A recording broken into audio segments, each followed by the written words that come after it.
quick one here concerning a discussion I was having with one of my colleagues in the department. That should be. Let me see. I came back.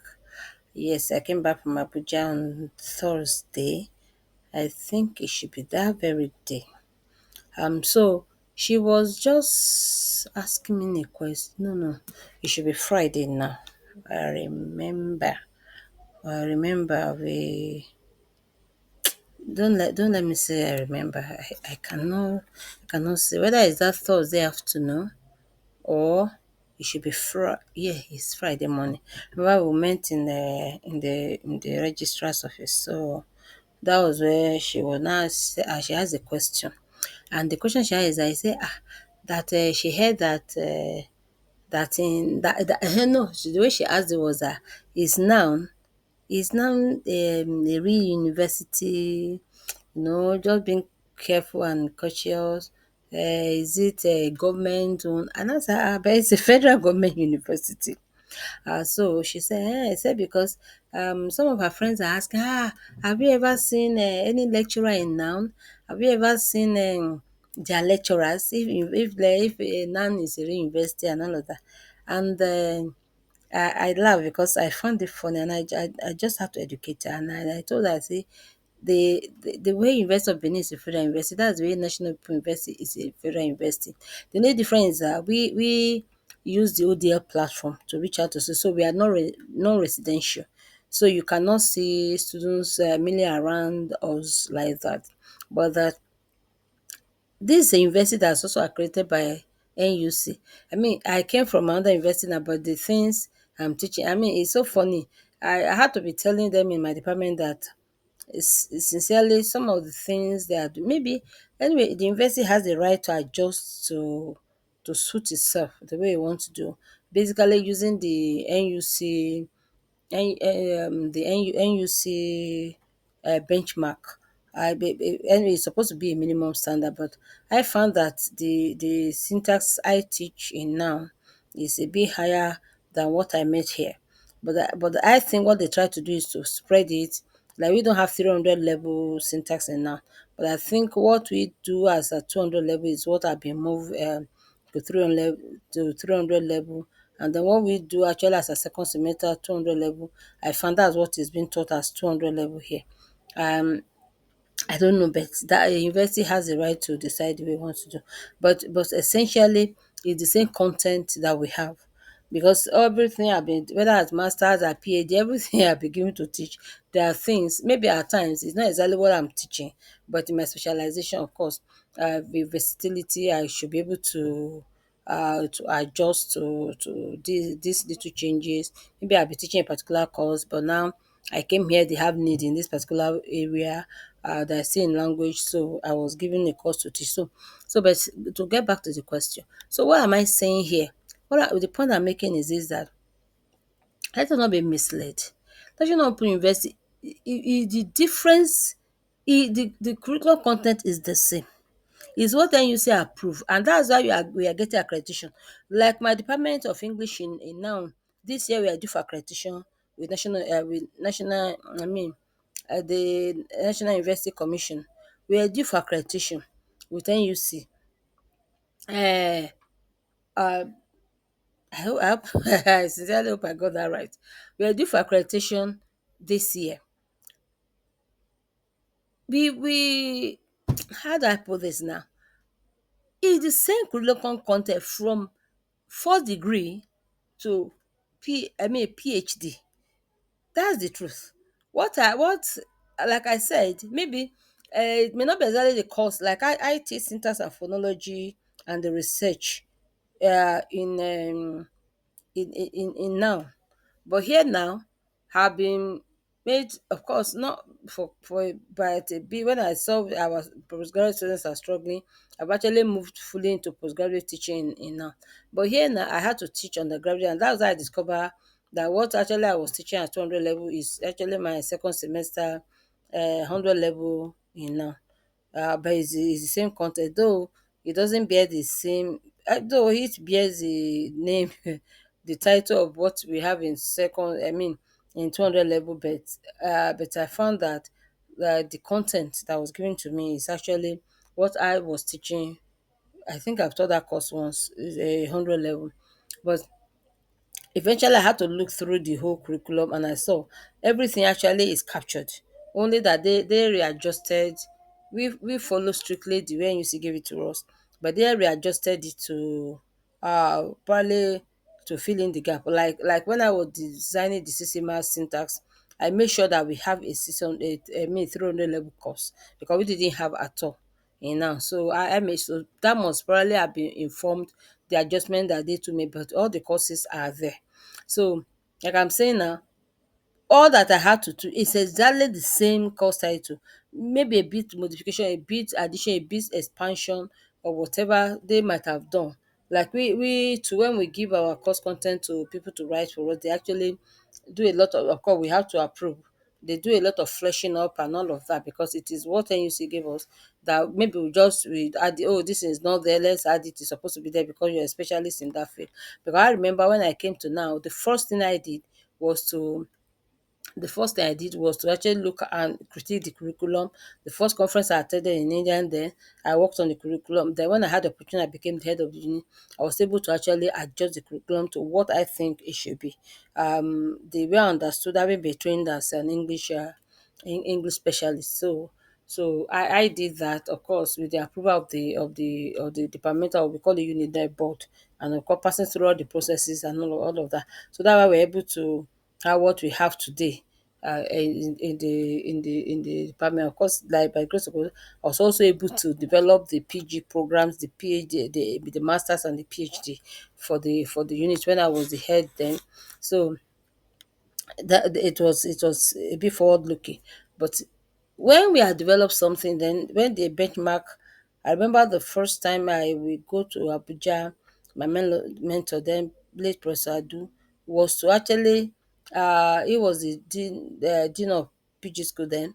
It was actually to conclude on the benchmark, then the PG benchmark, and when it came, we had to adjust our program to fit it. So is I'm doing this video just to educate us that don't get carried away to say national open university don't know, like the student I had a meeting with online, a virtual meeting that was assigned to me for supervision, and she too was saying that oh, people are telling her this or that oh, of course, in our case now, what actually disappoint me with our PG students is that they just stay in the study center. They don't try to meet up, to learn, to interact with the department, so that if they have challenges, the thing she was telling me, but there's no need repeating that. But the point I'm making is that National Open University of Nigeria is a standard federal university.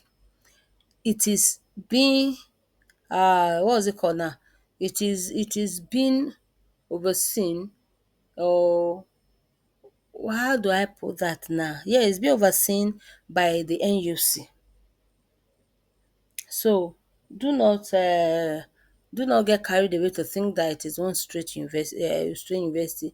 If you have not had opportunity, please walk into any of our study centers. Every state has a study center. I can assure you of that. Now we're supposed to go to the next phase of having study center in local governments.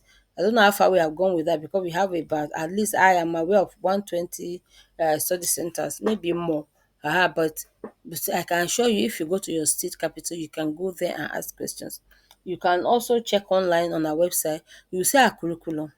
You will see our curriculum there. Go and cross check it with what you have with the NUC benchmark.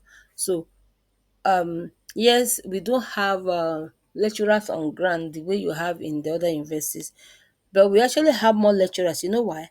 Because we outsource a lot of things. Like marking was just done now, and we had to bring in many people to come and help us. We check their certificates, we check that they are qualified, they are colleagues. And the truth is that we actually know ourselves, because if you're in a field, you say you don't know your colleagues in that field, then there's something wrong with the field that you have. So, but then we don't still make the assumption. Even before you can become, what's it called now? A supervisor to our students, which is also another thing we assess because, like, I came to Benin now. The master students are, I think, 7 or thereabout, but I think less than 10. But in my department, we have over 200. I cannot maybe boast too much because some of them probably have not graduated, but, but we are, every time we do defense, we actually have a number that we're able to clear. But I think actually active students that every year we admit, I don't think they are less than 100. And because we have the spread to be able to do that, and we also have the capacity to actually outsource some of these things. And this is just the way ODL runs. It's not a residential university.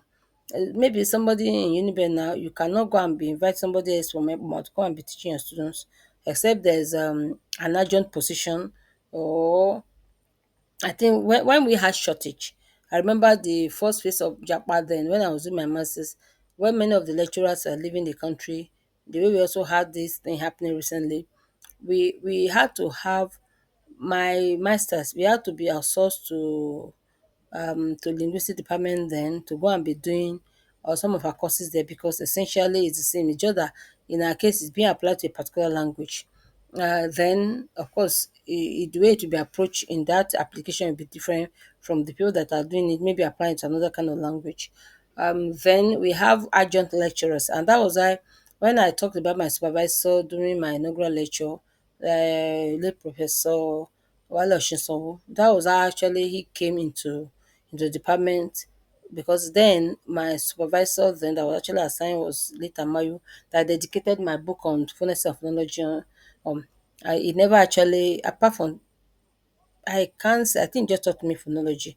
He never actually was able to take up that responsibility of supervising me because he took ill, and from there he went to the great beyond. So I never had that privilege, but that was how. But because Professor Shisonwu, Dr. Shisonwu then was on adjunct position. So that was how I was assigned to him to supervise me. So this works in university. So there's nothing strange that we are doing now. But what I am saying is that none is as much of a, maybe we are actually tougher because of the issue of how do I put it now? I'm trying to find the right word. There's a word to use now of acceptability of we need a little more validation, because when you, like somebody was telling me, was it yesterday, no, day before yesterday, that this old universities, what they have actually is name. But let me not just let me not disparage, but what I'm saying is that the effort we put into actually trying to, maybe that's actually the problem. When you begin to have traditions, people tend to relax. But the effort we put into training our students, if most universities try that, maybe they'll be excelling the way our students are excelling.